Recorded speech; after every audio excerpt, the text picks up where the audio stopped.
lot of things to watch. And the thinking longer term, it was going to be less about how much people watch and then the kind of uniqueness of what they watched. So if all the companies who did streaming had the same programming, that's all that would happen is that we'd all fight it out over price and we'd all go out of business. So we had to really distinguish ourselves from other people. And the content that we had nobody would care how much content we had, they would care how important it was to them. So that we had to create license and create content that was unique to Netflix. And when we started out at the beginning, we didn't have enough subscribers to support the economics of it. And then once we got to about 25 million streaming subscribers, we could invest in things on a really large scale. And our first kind of attempt to do that was House of Cards. And we had a meeting with David Fincher, I think one of the greatest directors of all time, who had this idea for a TV show. And it was a show that I had seen before. It was a very popular TV show in England in 1990 called House of Cards, with Francis Underwood, but a very different Francis Underwood. And we took a big bet with him and gave them a 2-season order to do 26 episodes of the series without even making a pilot. And I think changed the kind of shape of television forever after that day. And after that, before the show came on, we did a second deal for a show with Stevie Van Zandt called Lilyhammer that was made for Norwegian television, but we were releasing it everywhere outside of Norway. And it was a show half in Norwegian and half in English. Then it became very popular. And it was a kind of an interesting thing then because I thought, wouldn't it be great if you could have a show that would actually work everywhere in the world and overcome language barriers, because I think storytelling is really just about human interaction. Yeah, and especially now since Netflix has reached to not only America but so many other countries. Right. So to do a show that's actually in 2 languages, if you could do Norway in English, you could do any other combination for sure, because Norway's a super complicated language. And then after that we did Orange's Arrested Development, which was a wildly popular show that had a huge cult following that wasn't quite big enough for you're one of them. Wasn't quite big enough for network television to sustain, but people stayed in love with the show for a long time. So after 6 years off the air, we brought it back last summer and created a whole new season of original episodes, and people loved it. And then Hemlock Grove, which is kind of a Eli Roth directed and produced gothic horror story with vampires and werewolves and gypsies, and that's now we're getting ready to launch its 2nd season. And we have Derek with Ricky Gervais, which is a very sweet British comedy about a special needs guy who works in a nursing facility, who is very, very sweet and very, very funny. So we really love the show a lot. And we have lots of new shows in production right now too. So basically you could be interested in anything and find what you like on Netflix. You've really reached out to every demographic and every genre, really. So. Well, the core of Netflix is that it's personalized, right? So the things that you see and what matter to you may not matter to others. So the core of it, like when you have a lot of choice, what you really want to do is how do you find things that are going to be relevant to you? So we do this very sophisticated personalization of the website and the TV. And when you see it on the TV or when you see it on your device, it's already kind of pre-selected for you the things that you'd be most likely to love based on the things you already like. And because of that, we have to do really broad things. So we do comedy and drama and horror. And most of the people who watch Hemlock Grove don't watch House of Cards at all. And that would be a disaster for some networks. But for us, it's great. Yeah, it's amazing. Yeah. Because when I started watching Netflix, I would watch one movie and then after I finished it, it would say, give me a category of other things that I might like to watch. And so that's kind of kept me, watching each episode and TV show and whatever. Yeah. But we Netflix think has that the to offer. personalization is so important. Definitely. That we want to be careful that any of our shows, even though they're by a lot of people think they're really great. We have over 100 nominations and awards for our first wave of shows, and Oscar nomination, Emmy nominations, Emmy wins, Golden Globes. Yeah. And you changed. Just going to the Peabody Award for Orange Is the New Black and House of Cards. Congratulations. Thank you. You even changed Oscar history by having the first documentary on a streaming internet. The Square is the documentary. The Square, So you changed Oscar history with that nomination. Yeah, and we just did our first animated series for kids called Turbo, and we just got the nomination, for Daytime Emmy nomination for Best Animated Programming. So it's like Congratulations. everything we've got done, we try to do the best version of whatever that is, and then find the audience for it. Yeah. And so going back to your original series, you have, what's the process in your distributing of the original series? Because I know that on Netflix, because I am a very big fan of House of Cards, as I've told you before, but it comes out as a whole each season, not, whereas on TV, each episode comes out, weekly or whatever, but you, on Netflix, come out with the entire season. So what is the whole process? And well, remember idea? when I said earlier about choice and how do you do things differently than other people, than other businesses? So we wanted, what can the internet bring to television that's better? And one of the things that people really, as much as it's a fun process of kind of sitting at the edge of your seat waiting for next week's episode, I think it was becoming more and more out of step with everything else you did in your life.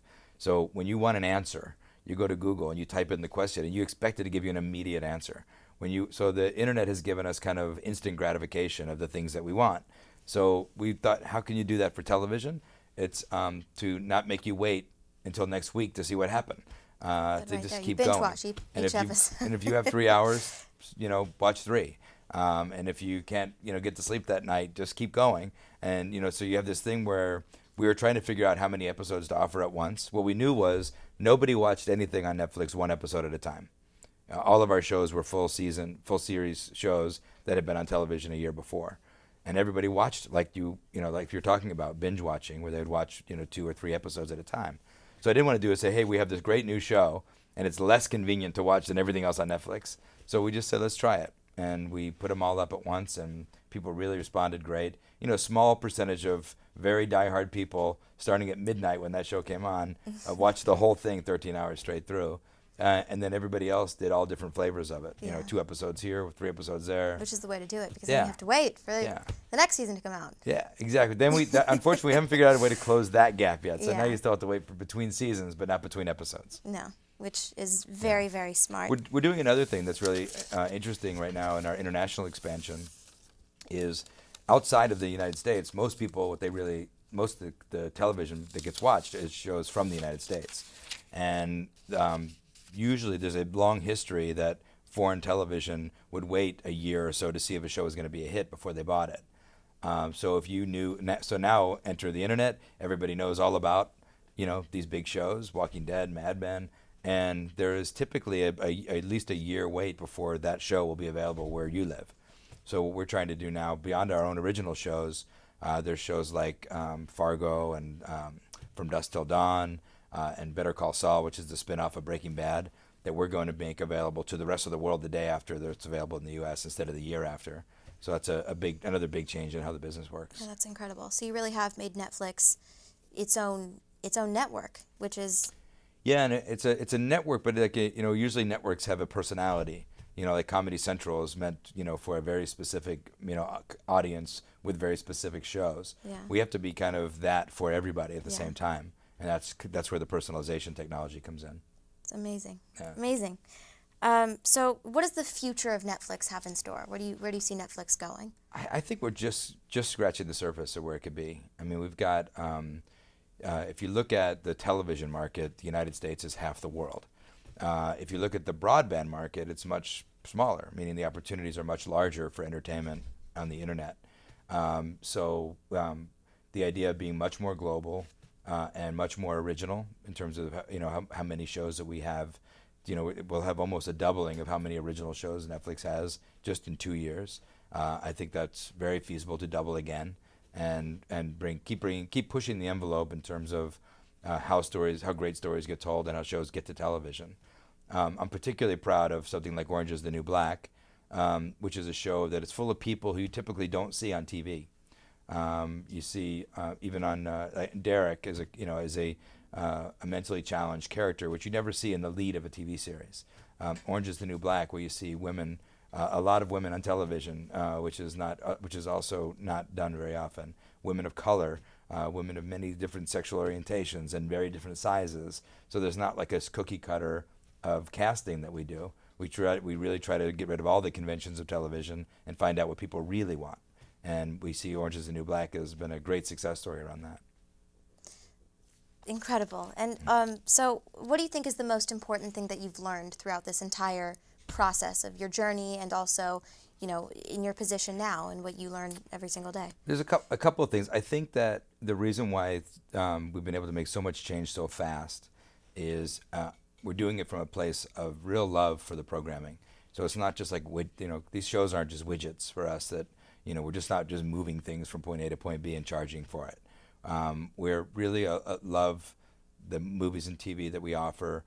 We love matching, you know, when an audience really connects with something in a way that they can't stop talking about it, or in a way that keeps them up in the middle of the night because they can't stop watching the show. Those are cool human, you know, connections that you have. And I think that the more you know about people who are different from you, the better the world's going to be over time. So by introducing different places, different people, that I think we'd be, you know, in a small way, hopefully making improving the quality of life around the world. Even bringing the two languages together, which... Yeah, I mean, I knew nothing about life in Norway until I started watching that show. So and I think the same way where you can create great empathy for others by exposing them to other worlds. So I think that's a cool thing. I think it's also important that you know, that the passion, why that matters is, I know a lot of people who have done things for money and have never done terribly well at it. But if you do it because you love it, you won't be able to help but make money, because you'll be so successful because you're doing the thing you love every day. So it's really important that you stick with both find your passion and match it up with your skill. So, you know, it wouldn't work if your passion was, you know, if my passion was, you know, playing basketball because I'm way too short. So I had to find something. I know what you mean. So I had to find something that I loved and that I was pretty good at. So yeah. So also, what advice do you have, even though that was very good advice, what additional advice do you have for kids or people in general who are aspiring to be in the entertainment world? Well, I think that it's important. There's a lot of people who, I hear the word a lot, saying I want to be in the entertainment, but I think it's really important that I want to work in entertainment.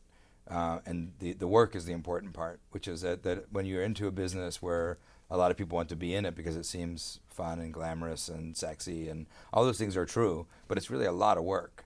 And the people who, when I visit the set for House of Cards, the thing that I'm always taken by is that there's a handful of people who are performing and in front of the camera, but behind the camera, it's electricians and carpenters and recording engineers and the driver who gets you from the airport to the set, and the people who work in the hotels where you have to stay when you go to these sets. So the economics of these shows and the impact that they have on a society are very big.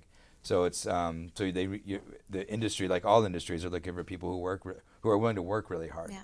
And that's why you really want to find people who are passionate about it, because the hours are long. Yeah. And even though a show, or any show, but a show like House of Cards may seem effortless, there's so much work and effort that goes into the making of that, not just from the actors and producers, but from the people who work behind the camera too. I mean, if you think about it from an idea, which every one of us have an idea, you know, several times a day, but to be able to take something that's just an idea and then put together all the people and all the resources required to take that idea and make it into a script and make it into an hour of television and then into 26 hours of television, and then having millions of people watch it. I mean, it's mind-boggling, the idea, and the idea that happens over and over and over again. And that it's majorly successful. Yeah, and it's a real testimony, I think, to to the human spirit. That people work hard and come together around a common vision and then share it with the world. So. Yeah, and so I am so happy that you came today, and thank you for joining my show. And that's all we have for today. So well, thank you for having Ted me. Sarandos. Thank you. Thank you. How Hollywood Works. Hi, I'm Ted Sarandos, and you're watching KBEV.